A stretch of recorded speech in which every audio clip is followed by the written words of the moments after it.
I know Solo ain't trying to fight, but here's a nigga that was trying to fight, and evidently it didn't go the way he wanted it to. I've been waiting to talk about this. Yeah, over the weekend, evidently there was a controversy. And Ty, if you could help me kind of go over what it is that happened and why everybody's so upset. This past weekend, we had the Gervonta Tank Davis, Lamont Roach, championship fight. In the fight, Gervonta Davis was an overwhelmingly high-picked fighter to win the fight. 1,600. 1,600. And the fight went 12 rounds. It was a competitive fight. It came down to the cards. At the end of the fight, the judges made it a majority draw, which basically means that 2 of the judges out of 3 had the fight a draw, and the other judge had they picked Tank. So it ultimately ended in a majority draw. Now the controversy comes in I don't remember the exact round that it was, but in one of the rounds, Tank took a knee. Now in boxing, typically, if you take a knee or your glove touches the mat, that is considered, and you've been punched, that is considered a knockdown. Tank was punched in the eye. He stepped back, and then he took a knee. The referee took him to the corner. He told the referee that he had something in his eye. His corner wiped his eye, and they commenced back to boxing. Now, all the while, everybody in the arena is looking like, what the fuck just happened?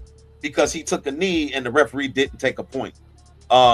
Ultimately, the big question is it going to be overturned? And right now, the Boxing Commission is making that decision on whether or not to accept the knockdown or the kneel as a knockdown, which would then, in fact, change the scorecards, which would utterly cause Tank to have his first L on his record and lose his belts. So that's where we're at right now. They haven't made a decision, but we should be finding out in the next couple of days whether that draw turns to a loss or if he just keeps the belts and they have a rematch. What are your thoughts, gentlemen? Solo, then Black Ron. What say you about this crazy shit that happened over the weekend, bro? First of all, I watch all Tank Davis fights. I watch all of them since day one. I've been watching all his fights. Now, the person he went against, let's just look at the guy he fought first. This guy had to gain weight to fight him. You must understand that Roach already fought Tank in the gutter when they fought at Mayweather's camp where there's no rounds. You stay there until somebody get knocked out. They already was familiar with each other anyway. Now, that fight, when he went down, he was supposed to get a point tucking. Everybody knows that. That point, I told you, I am a Tank Davis fan. So don't get it twisted. But I'm also a boxing fan. I know what's fair is fair. And he did hit the ground. He did put his hand down. I saw it, but he got right back up. It don't matter. It is what it is. Will they go against Tank Davis? No. No, he's not going to lose this thing. None of that's going to happen. I'm going to tell you why. Because the boxing, you can't take away a guy who's making the money for it. There's nobody replacing with, and Roach ain't that guy. So they're just going to leave it as it is. I promise you, nothing's going to happen of this. Now, will it be a round 2? I mean, a match 2? I would love to see it. Oh, my God, I would love to see it because I think Roach got the best of my boy through those rounds. I think he did. I really do. Because a lot of times I thought he was hitting him and it just looked like Tank was just going through the motions. I don't know if y'all saw the fight. It just looked like he was just, like a sparring match or some junk, man. It just didn't look the Tank Davis, I'm going to go out there and kill you. It just looked like this guy had his number. So it was competitive. They both threw some good punches, but I would love to see another one to decide who they was. Give me another 12 rounds. Ron? Tank lost, bro. Plain and simple. Plain and simple. So you don't have no take? At no point during the fight, did Tank have Roach anywhere near as weak or wobbly as Roach had Tank at 3 different points in the fight. He caught him with a couple solid hooks that really rocked him. That like really made him take a step back, really had him stumbling. Only problem with it is Lamont Roach swell up easy. So the shots that Tank landed had him knotted up. But Roach threw more punches, landed more punches.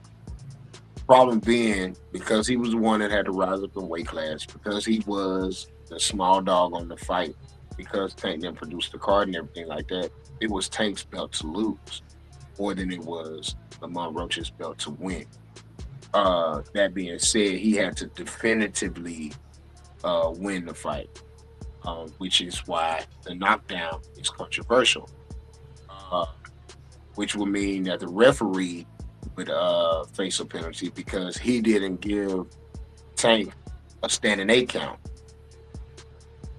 When your glove touch the ground, unless it is marked a slip, that is a knockdown, and a standing 8 count must be given out there.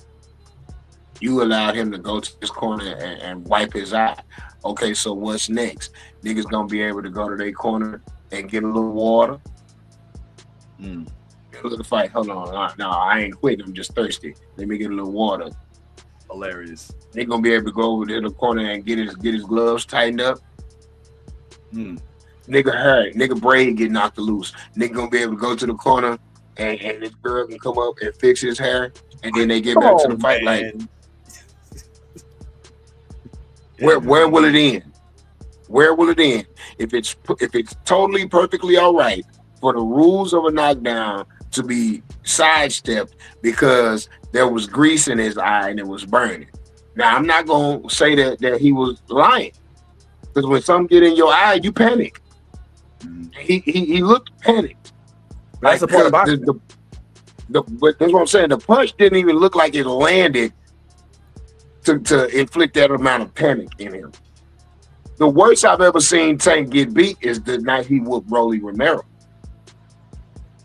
Rolly had that nigga on skates.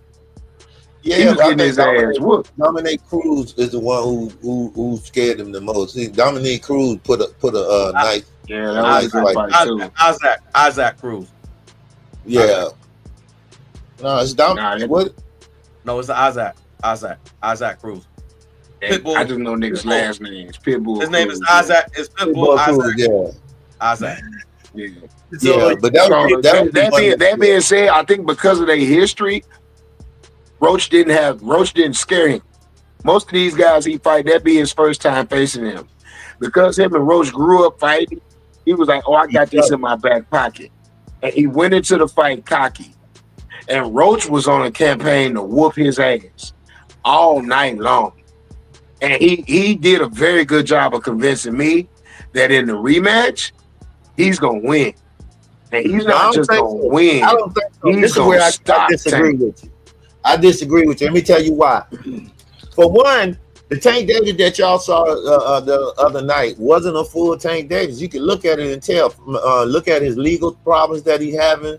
He had a short training camp. Come on, you got to take all that in consideration. Come on, if you're boxing, that nigga got right out of prison and won a fight when he boxed the last nigga he just beat. The last nigga he fought, but he also just went back to court. Just going through the legal stuff. They still trying to lock his ass back up. Those are self-inflicted issues. Yeah, but here's the thing. It didn't feel like, even when he was walking out with Jim Jones, then it looked like I said this gonna be a bad night. I said that this guy, even with the training, doesn't look the same. And like you said, your point was he knew that Roach wasn't scared of him, and he was kind of fearing Roach. So I just feel like the next fight, after he done being in there with him, he done felt all that good stuff. And you also said that when he touched his eye, that punch don't look like it meant anything. It really didn't. It really didn't. him hitting the ground, man, I couldn't understand. I don't looked at the video 50 million times, and I still can't figure out why this brother hit the goddamn ground. I'm trying to figure out, was it a Because he punch was being before that? cocky. He didn't think that it was going to be close at the end of the fight. He did that shit in round 6. He didn't think that the fight was going to be as close as it was.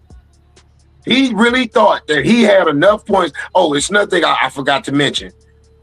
He also would have lost if the ref would have deducted a point from him from that third low blow he threw. He hit that man below the belt 3 different times, and each time he got warned. And the last time, the ref timed out and walked him over like he was about to deduct the point, and instead warned him. The referee did everything he could to keep Tank in the fucking fight, scorecard wise. That's what I said. That's boxing's moneymaker right there, and I don't think that they're gonna even. If I don't know why this generation thinks that a nigga is no longer great because he loses a fucking fight. Well, all of the greats got L's on their record, nigga. The 2 coldest niggas I ever saw fight was Muhammad Ali and Mike Tyson, and both them niggas got L's on their record. Tyson got 10 losses, nigga. Yeah. Okay. Hold on. Before, I'd like to chime in on that because you can say that the greatest had a peak, right? Like, not all of the greatest are the greatest for all time. Like Muhammad Ali, didn't end his career undefeated, obviously, right? Mike Tyson the same. And that fight we saw on Netflix was ass, if we can be honest, right? It was a money grab. And he lost, which he shouldn't have. Let's keep it real. He lost because of his age, because he's no longer in his prime, but he still was the greatest when he was the greatest. So I just don't think that, saying, oh, these young men, I think you can be the greatest when you was the greatest. But, I wouldn't put Babe Ruth up against. What I'm saying is, we live in this post-Mayweather generation where motherfuckers feel like you're not the shit unless you got an NO record. Well, even Mayweather, didn't he take an L that last one? No, he never did. He's 51-0. All right, I thought there was a close call at one point in time, but I wanted to get Ty's opinion on whether or not, or what they should do. What you think as a result of the results of this fight? It's not so much as what I think they should do as it's more of what I think is going to happen. I don't think there's going to be a rematch. And why? Because Tank kept on saying, whether we fight or not, I wish him luck. It's going to be more like Tank is really, he's got more to lose than gain by fighting Lamont Roach. Like, at this point, they both, Tank fought this fight on a more cautious level. You could tell from the very onset of the fight that he was extremely cautious fighting Lamont because he's familiar with Lamont. Lamont is familiar with him. He understands that Lamont had punching power. He spoke about it in the face-offs and in the press conferences. There was a lot of respect. There's always going to be trash talking. That's the hype to fight. But there was a lot of respect between these two brothers. They both, one's from DC, one's from Baltimore. So they both were extremely familiar with each other. Both knew who they was getting in the ring with. So when Tank came out there and he boxed the way he did, I could tell off the top, all right, he has much respect for this dude, is why he's moving the way he's moving. He wasn't so aggressive. He wasn't as sometimes how Tank can go in there, he can be a little bit just carefree. He could be carefree. He wasn't carefree at all against Lamont Roach, and rightfully so. If they don't overturn the knockdown and he gets through that, there won't be a rematch. It's unfortunate to Lamont because Lamont fought a great fight, and yes, I also think that he did enough to win. But when you fight a champion, you have to win convincingly. The scorecards will favor a champion more times than not. So that is not surprising to me.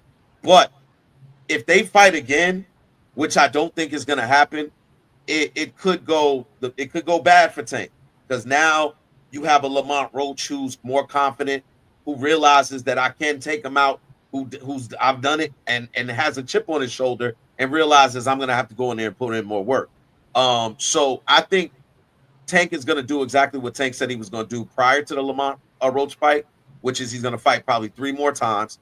He'll fight Haney, and he'll probably wrap up with a Teofimo Lopez or possibly a Shakur. Shakur is going through this whole thing with his hands getting hurt, and we don't even know what the hell if he's even going to continue boxing, because this has been an ongoing thing with his hands getting hurt after every fight. So right now, potentially, there's a Ryan Garcia rematch on the horizon for Tank and Devin Haney, and I think after that he retires and tries to preserve his O. You know what I'm saying? Because he knows that he's getting to that point where he can be touched. He's not invincible anymore. What's up? Was it a good fight? I haven't heard anything about the fight. All I've heard about is the result. Like, what was it? Okay, so backstory. It was DC versus Baltimore. These two niggas are the perennial representatives of their respective hoods. Lamont Roach is the DC's poster boy. Tank Davis is the Baltimore poster boy. You remember the backstory for Creed 3? Of course. Where Jonathan felt like oh my bad. They didn't say Killmonger. You stupid. It was Killmonger and Kang, but it's all good. My bad. Go ahead. Yeah, it's okay. Okay, so I'll put it like that. So Kang felt like I was thinking that. That's what it was. Kang felt like Killmonger stole his life. He was like, "Nigga, you got all the shine and the glory, but you really out here pimping my story." Right. Mm-hmm. So that's how Lamont Roach felt about it. Like, bro, like I'm really the one that came from the trenches. I'm really still in the trenches, and I can fight just as good as this man. But he's the one that gets all the shine and all the acclaim. This is 5th or 6th time here at the Barclays Center. I'm gonna show these people that I'm a big ticket fighter too. I'm worth the price of admission. Also, Lamont Roach comes from a division where if you're not Mexican, you probably not one of the perennial names. He fights in the little body division.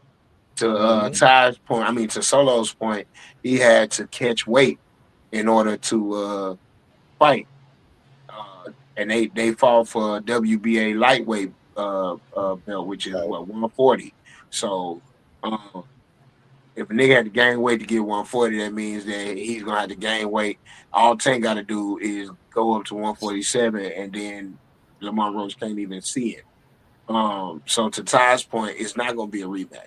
You heard Tank kind of say it like 3 times in his ring interview that I wish him the best, and what I'm saying, because he did this fight for the hood, so that all the niggas in the barbershops could finally put it to bed who would win if they fought. But it's not put to bed. Oh, yes, it is. It's put to bed, bro. They know Roach put that hammer on him. They know Roach was in it to win it. Everybody knows it. Is like I said, you know what I'm saying, for a Tank Davis fan, he wasn't the Negro I wanted him to be, but Roach was everything I thought he was gonna be. In the Cruz fight, in the Rolly fight, and in Tank's last 2 fights, he's shown me chinks in his armor to where motherfuckers are starting to pick Tank apart. And be it his outside of the ring issues, or be it the fact that he's been top dog for the last 10 years, he's now full of himself. He don't fight with the same hunger and meanness that he fought with when he was a little young 125 pounder. He needs to lose in order to get snapped out of his new reality, which is he walks around feeling invincible. Wow. Would you say that about Mayweather? I don't necessarily agree with that. I don't necessarily agree with that at all. I Why, think Ty? it, Why? I'm gonna tell Light you. skinned ass nigga. You just I'm always be gonna tell you arguing why. with me. Yo, look, I'm gonna say why, right? Because one of the things that we all pointed out, but like really, if you understand boxing and you also understand just fighting, when you fight somebody 3 or 4 times, eventually they're gonna catch on to what your moves is. And so when we got to understand these dudes grew up together. They was sparring, they was coming up in the ranks, they was sparring again. We meet up again, we sparring again. By the time we get to an actual main event, nigga, we done fought 4 or 5 times. So the Yeah. fight is gonna look totally different in our eyes as opposed to the audience's eyes. So Okay. Mm-hmm. that's why I said he came into this fight cautionary for a reason. He knew who he was fighting. Maybe we didn't know who he was fighting because we don't get to see Lamont Roach on a bigger scale like we do Tank. But previous to this fight, prior to this fight, he beat up a Frank Martin who was undefeated. Knocked him out. He knocked out Rolly Romero. He knocked out all. Let's not forget. Prior to this fight, he has the highest knockout percentage in boxing history of 95%. That is the highest out of all the weight classes in boxing and all of the hard hitters in boxing right now. He has the highest knockout percentage. That does not change just because he had a tough fight with Lamont Roach, because Lamont Roach and him are very, very familiarized with each other. I think if this was a Tank and a fighter who he has not fought, it would have been a totally different fight. And I think that So if this would have been Tank versus Garcia, he would have beat the Garcia again. Garcia's not. First of all, Garcia is a YouTuber. I'm not going to say that enough. He's a YouTuber. He is not who people Brian want to think he Garcia is is. not who people think he is. He Yeah, could he's just not. he got a nice punch on him. That's all. He has a right hook, and that right hook, if it should not win him as many fights as it does, because that's all he has is a Nigga, right hook. a right hook made Deontay Wilder a star. Hell is you Uh, talking about? no. A right hook is not what made Deontay Wilder a star. What made Deontay Wilder a star is his punching power. He can knock you out with a cross, a hook. I've seen him knock people out with uppercuts from distance. I saw him beat With Bermain that right and hand Berman. though. But I saw him beat, yeah, right hand, left hand. The man had but yes, No, you're they right. nigga ain't You're right. never knocked nobody out with his left fucking hand. Oh, that's a lie. Deontay Wilder is a right hand clubber, nigga. Listen. I'm not sitting here debating whether or not his right hand is not powerful. But to say he hasn't knocked anybody out with his left hand is absurd. He has, and so what Boom, I'm saying is, boom, I'm saying boom, what Bermain boom. Berman Stavern, or whatever his name is, Bermain Stavern, whatever the dude was from Jamaica, who talked all of that shit and then got in there and just got beat to a pummel. Yeah, look that fight up. But anyway, but more importantly, like I'm saying, I don't want you to get off the subject. But what I'm saying is that the version of Tank that we all saw is a version of a person who's fought the same person a multitude of times. So when you fight a person a multitude of times, they kind of know all of your tricks. If you're not able to come up with some new tricks, then that's what you saw, and that's exactly what we saw. It's two fighters that are equally on the same equal playing field. And with that being said, I think did just enough to come out with that fight. Now, again, I do stand by what I'm saying as far as if that were another fighter, if that was a different fighter than the person that he actually fought, then that I think the outcome would have been a lot different. Go ahead.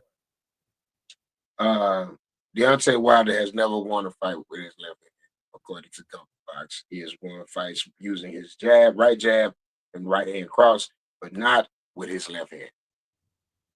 Oh boy, yo, look.